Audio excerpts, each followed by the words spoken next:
Ang susunod na programa ay rated PG. Patnubay at gabay ng magulang ay kailangan sa mga batang manonood. Ang nakaraan sa PBB Lucky Season 7, isang weekly task ang ibinigay sa team housemates. Mayroong kayong makakalaban na teams. Para magwagi kayo sa inyong weekly task, kailangan ninyong maipanalo ang isa sa 2 games. Kung saan hindi alam ng iba na nakasalalay sa pagkapanalo sa 2 laro ang pananatili sa bahay ng mga nominadong sina Christian, Kirsten at Evan. Pero kung kayo ay mabigo, matutuloy pa rin ang eviction. At sa pagpasok ng ama ni Christian, matulungan kaya sila nito na maipanalo ang basketball game? What are your chances to get the ball? Sana may natutunan kayo sa mga drills na ginawa natin. Saka good luck sa game ninyo bukas. At center, Guy Soto.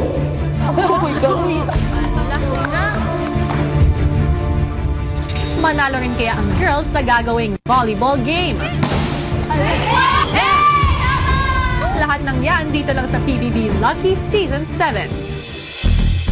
Sa gabi ng basketball game, makakalaban ng team housemates ang Team Blue Eaglets. Guy Soto. Yan.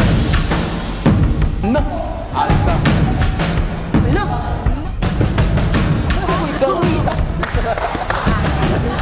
I didn't know people could get that tall.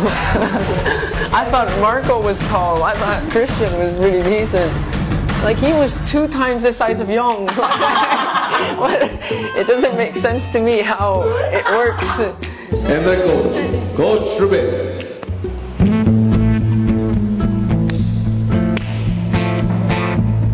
Magkamayan kayo. Center, good luck to them. Coach, good luck. Good luck. Para sa magiging basketball game, merong 3 players na maglalaro sa bawat team. Ang team na may pinakamaraming ma-shoot na basket sa loob ng 2 half na 15 minutes each ang mananalo sa larong ito. Good luck! Masikip hindi ito yung isip natin na half court, masikip to. So, kailangan you create space. Kayo mismo mag-create ng space. Pag may man-to-man yan sila, dapat yung screen natin, we have to give a proper screen, okay? Lalaban yun, kuya. Sa tingin ko sa mga boys natin, parang pursigido eh. Ilang sandali pa at nagsimula na ang 3-on-3 basketball game. That's like my tree outside. Yes! Marco, focus! Opposite. Nice play. Nagdadunk po eh. Parang MVP na po eh. Parang MVP. Dunk po eh. Na. MVP na. What? Pass. Good. Take the play.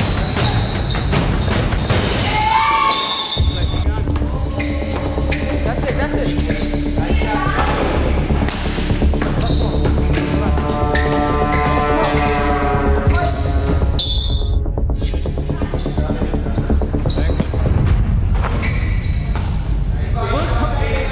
Nag-start kami na talagang positive.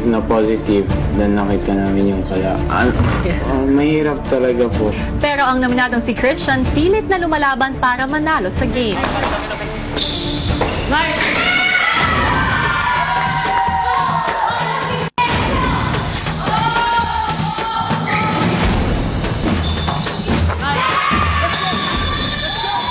Ano po, napakahirap po kuya kasi po ako lang po nakakaalam. Gusto ko po talagang manalo. Pero still po, challenge po. And sinabi ko sa sarili ko na kailangan kong i-lift up ang team ko po. Maya-maya pa at nagpatuloy ang pagpuntos ng team housemates.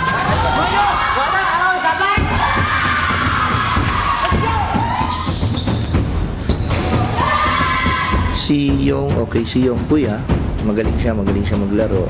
Marco and Edward is improving talaga po.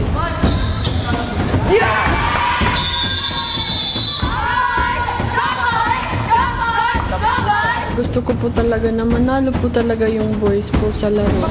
Kasi hindi lang po weekly budget po kuya yung nakasalalay po doon, kundi yung estado po ng sa eviction this week.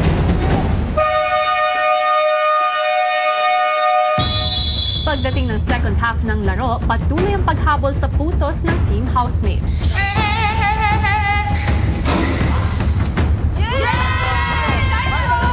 Napakahalaga niya sa akin, kuya, kasi nakasalalay dun yung buhay o yung pagstay ko dito sa bahay ninyo. Kung mananalo sila, mas mabibigyan pa ako ng chance, ng hope. Gusto ko pang maabutan yung Lucky 7.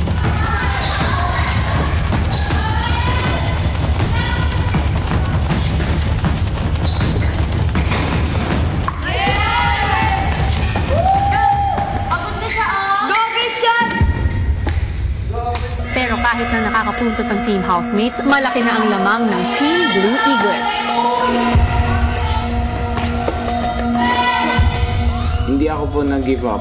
Pero I have to be honest na simula nung nakita ko yung matangkad po. Alam ko na natalo na po. Kahit we give everything, walang pag-asa.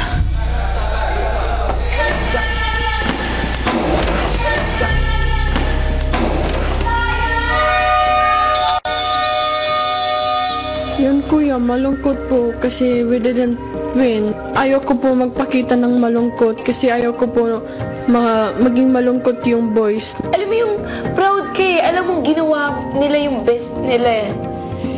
It's just, kaya talaga eh. Okay lang. Okay lang. At least binigay natin yung 100% natin, diba? Naglaro tayo.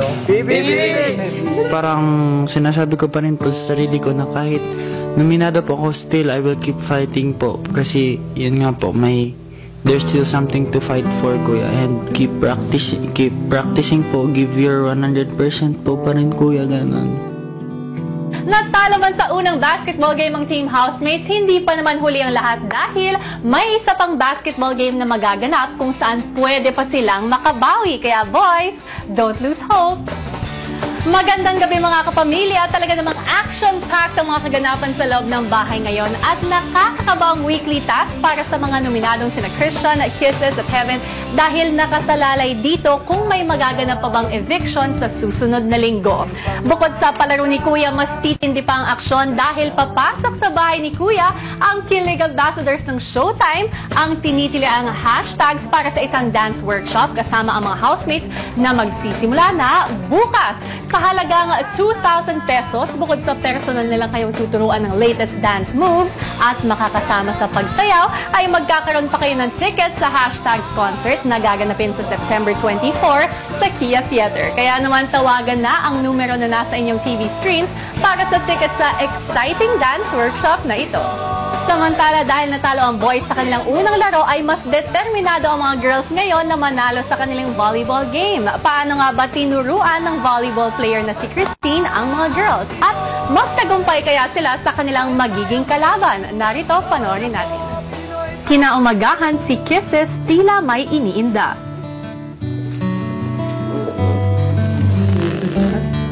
Tinatry ko po na maging okay. Nalulungkot po kasi talaga ako, kuya.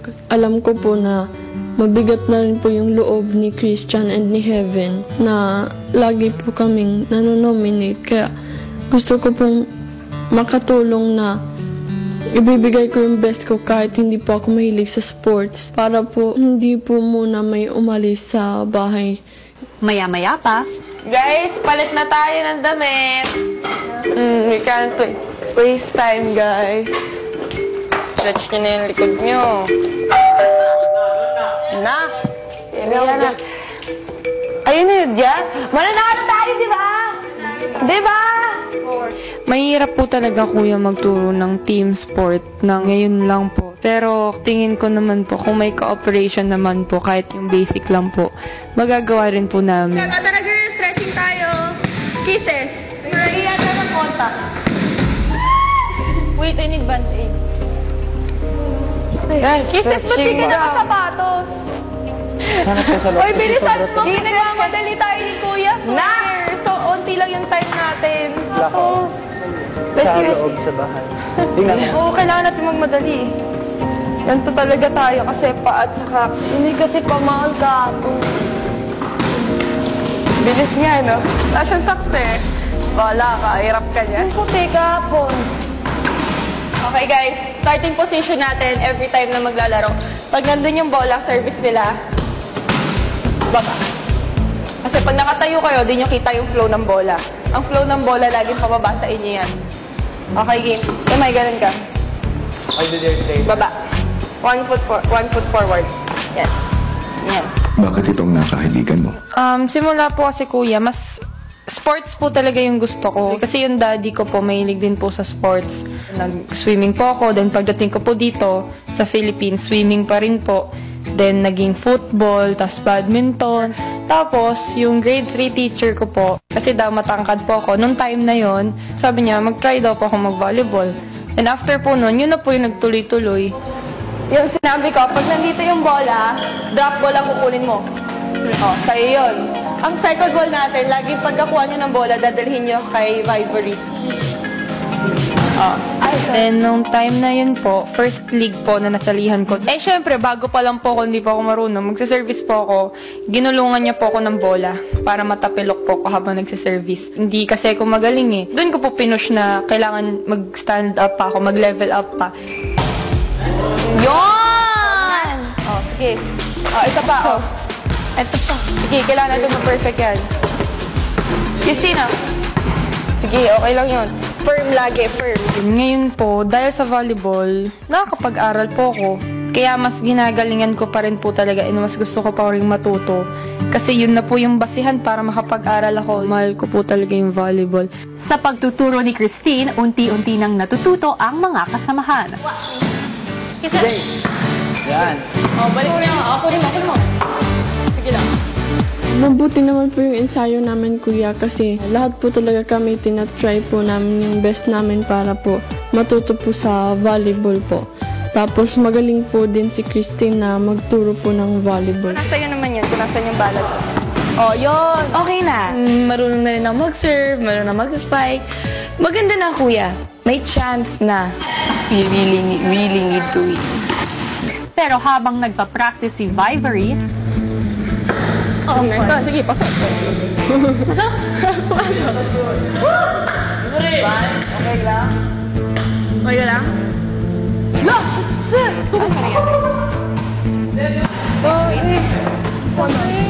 Sakit. Parang like, nabigla. Masakit po talaga siya. Normal po siya kasi nagsisimula pa lang po sila. pagbalik ng bahay, ramdam na ramdam ng girls ang pagod. Na. Swear, kailangan natin tapang. Tapang kumuha ng bola, tapang rumisip, tapang pumalo, tapang humabol. Tapang talaga. Feeling ko kaya talaga natin yung game. Kasi kung malakas ka nga, palo ka lang ng palo, wala ka naman tapang. Diba? Kung tayo, hindi man tayo palo ng palo, matapang tayo kumuha ng bola. Kahit anong palo nila, makukuha natin yun. Ako po, tingin ko po, basta may communication po kami and teamwork po talaga and focus po, tingin ko naman po mananalo po kami, kuya. Pagdating ng hapon, naghanda na ang girls para sa kanilang volleyball game. Oh my God, may number back! Ano yung number? Ibibigay ko talaga yung lahat ng energy ko sa volleyball kasi iisipin ko na kaya ko talaga laruin. Kaya makakaya ko po yun. Tapos na magbihis ang girls, pero si Kisses,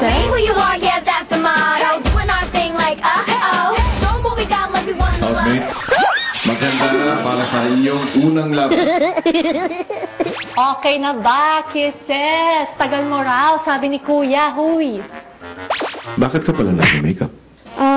Kasi po, kung hindi ako magme-makeup, lahat po sila magiging rosy cheeks mamaya, tapos ako lang po yung maputla.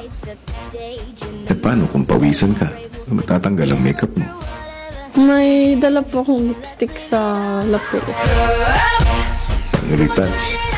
Retouch. Ang pagsisimula ng exciting volleyball game ng girls. Sa pagbabalik ng PBB Lucky Season 7.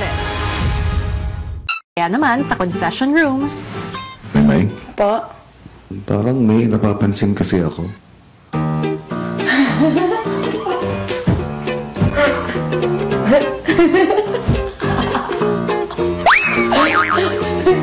Anong paghahanda yan?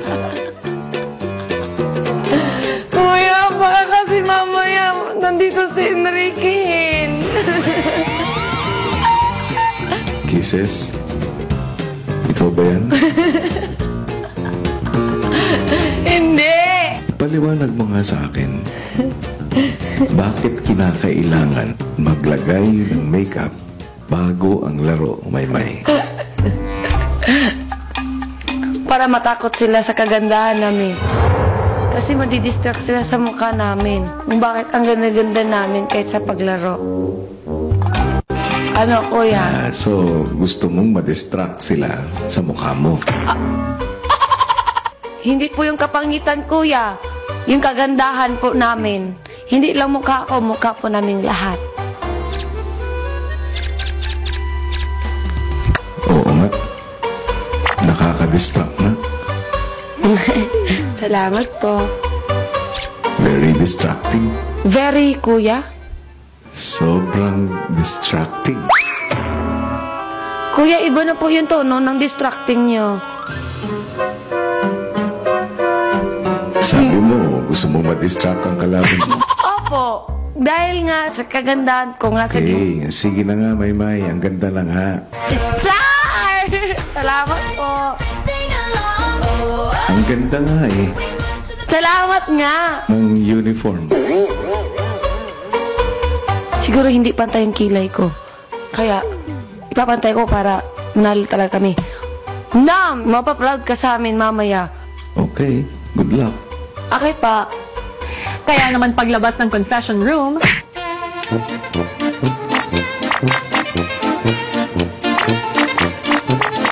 oh ayan! Pantay na! Makatulong sana yan sa game niyo, Maymay. Sa confession room, kausap na ni Kuya ang makakalaban ng girls. Girls, Yes, kuya. welcome sa ating bahay. Yay, thank you. Barbie, Yes po. Camille, Hi, kuya. Jai, Yo, kuya. welcome back. Kuya, dito namin connect. Iwan na daw kayo. Inimbitahan ko kayo, girls, dahil kailangan ko ang tulong nyo. Kayo ang makakalaban ng girl teen housemates. Opo. Samantala, ang teen housemates nagpunta na sa activity area. Na-excite po ako kung sino yung mga kalaban namin. Dito tayo, guys. Hello po. Ako po, kuya, hindi po talaga ako magaling mag-volleyball, pero kaya ko naman po maglaro. Kuya, ang naalala ko, grade 1 ako natuto mag-volleyball. Pero hanggang grade 1 lang. I'll try my best, kuya. Ako po, kuya, simula grade school lang na high school varsity po ako ng volleyball. Kaya marunong po talaga. Ako naman po marunong kasi yung kapatid ko, captain ball siya ng volleyball. So, naglalaro din kami together. Ako naman po, volleyball player talaga ako. Since grade 4 hanggang college, naglaro din akong professional league. So, buhay ko na to. May pangalan ba ang team nyo? Team Pogi! Team Pogi! Kasi hindi kami sawi. At ilang sandali pa, Teen housemates, magsisimula na ang first game ng inyong volleyball match. Playing for the housemates at number 1, Vivery. Wearing jersey number 2, Kisses. Number 3, Heaven. Wearing jersey number 4 and playing coach, Christine. Thank you, teen housemates.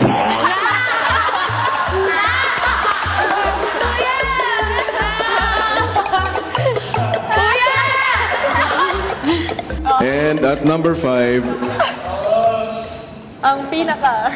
the most destructive housemate, Maymay.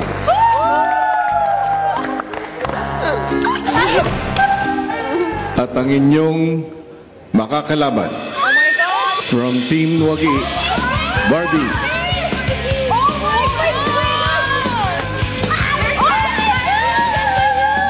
Maganda ka kayo! You're so beautiful! Selfie tayo mamaya, pero kayong kalaban pa tayo. Jet. Camille. Oh my God! Camille! Uy, volleyball player yun. Yeah. Barbie! Barbie! Barbie! Barbie! Siyempre, nakaka-excite po talaga si Ate Maymay, nagwawala na. Love you, boy! Grabe po! Na ano rin po ako, baka ma-distract si Ate Maymay kasi super ano siya pagka may nakikitang celebrity. Yung sinabi ko mga kuya, nagkita po para ma-distract. Chi. Alam niya! Gato Philip! Gato Philip! And Jai.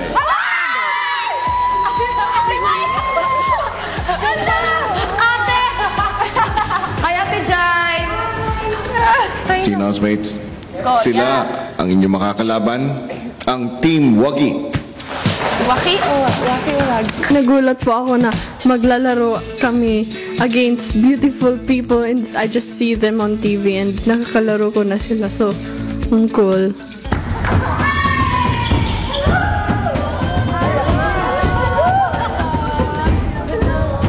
Sa volleyball game na ito, kailangan makapundos ng 25 points ang isang team para maipanalo ang isang set.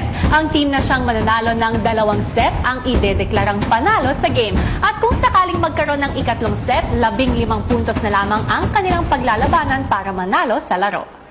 Kada ikot kung sino yung dalawang nasa harap. Laging setter saka spiker ang nasa harap yan. Let's go, play lang, enjoy.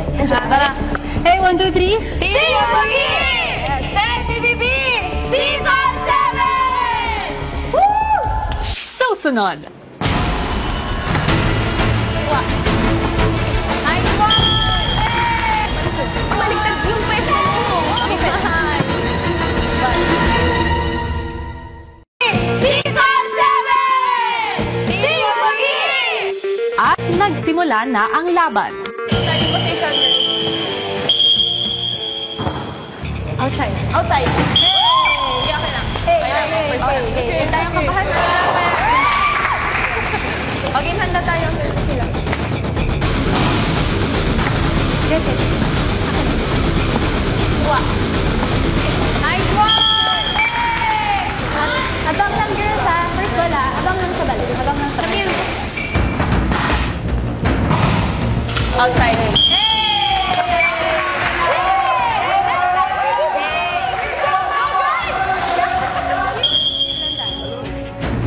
One ball lang.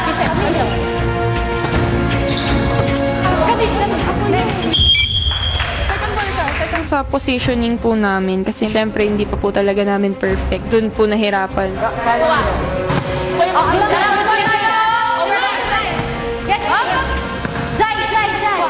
Sa first set ko yung natataranta po talaga ako.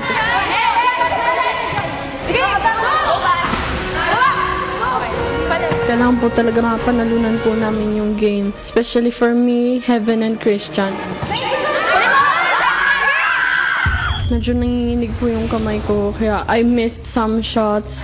Kalma tayo. Kisses, kumalma ka. Kalma ka. Si Kisses po, nare-rattle nga lang po siya. Rumisive. Ayan lamang tayo. Let's go, girls. Wala pa. Tara. Focus. Outside. Balik! Temay! Harap doon! Temay! Balik kayo! Ako na! Temay, baliktad yung pwesto mo! Temay, mali yung pwesto mo! Temay! Bal! Temay! Mali yung pwesto mo! Wala kayo eh! Go! Dito ka dapat to! Si Ate Maymay po nawawala sa pwesto niya kasi nakatitig po talaga siya sa kanila. Baliktad kayo! Outside yan. Hey! Kalma tayo. Temay, okay ka lang? Distracted po talaga siya dun sa mga kalaban po namin. Kasi ang gaganda, kuya. Nice one! Ako yung masasabi mong weakest sa pag-ano ng volleyball. Yes. Outside. Ikaw yung pinihiti. Una talagang tinitira nila ako, kuya. Focus po kami dun sa mga hindi po masyadong nakaka-receive. Iniiwasan po namin si Ate Jen po, tsaka si Ate Camille po. Hey, tara! Yes!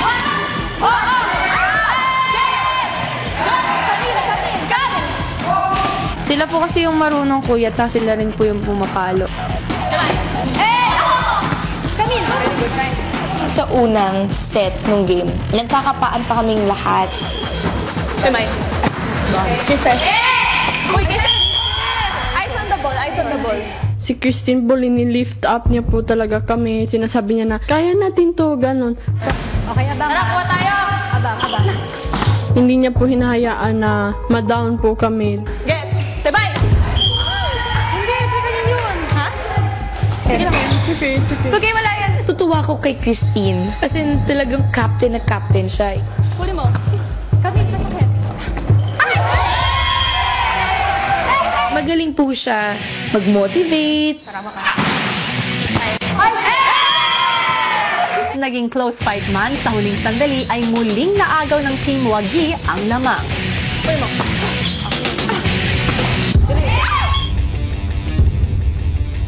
Huwag kakabahan.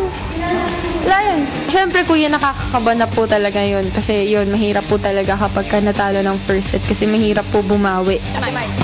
Huli mo, bye. Sige. Oh, wala pa. Ngiti kayo. Ngiti. Masaya tayo.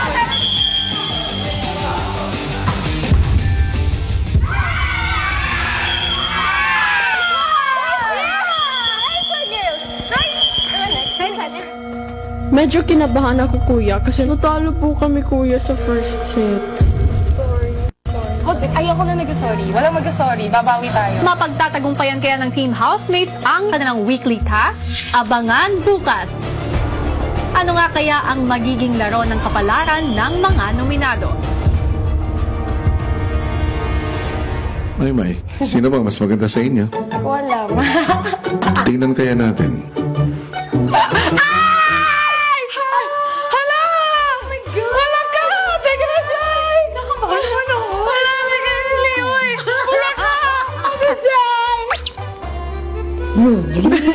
Magkabatid tayo. Sinong tatay mo? Iwan ako sa tatay ko. Baka yung tatay mo yung tatay ko. Parang salamin lang talaga.